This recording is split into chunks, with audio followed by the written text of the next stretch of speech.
Qızları üçün oğlan seçəndə kürəkən, yezinə deyirlər. Oğlan seçəndə əsas meyar nədir? Pul, sərvət, ictimai mövqe. Budur da əsas meyar budur. Niyə görə? Çünki ailə haqqında təsəvvür yanlışdır.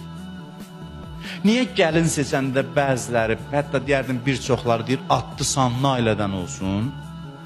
Ne üçün? Bu adamlar ailəni nə hesab edir ki, belə seçimlər edirlər?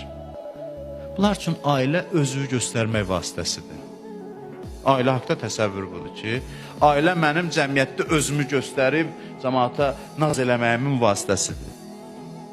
Maşın kimidir, əşya da, maşınla necə bahalı maşınla ki, bu da deyir, məsələn, filan kəsin qızı mənim yanımda olarsa, mən fəxrlə keçə bilərəm, cəmaat da deyir ki, bəxtəvər filan. Bu, ailəyə yanaşmanın nəticəsi seçimə təsir qoyur. Ya deyir ki, məsələn, mən bununla evlənərəmsə, bu bizə yaraşan ailədən deyil. Cəmaat görər, nə deyər, bu bunun tayıdır. Deməli, bunun ailəyə münasibətini cəmaatın nə söz danışması müəyyən eləyir.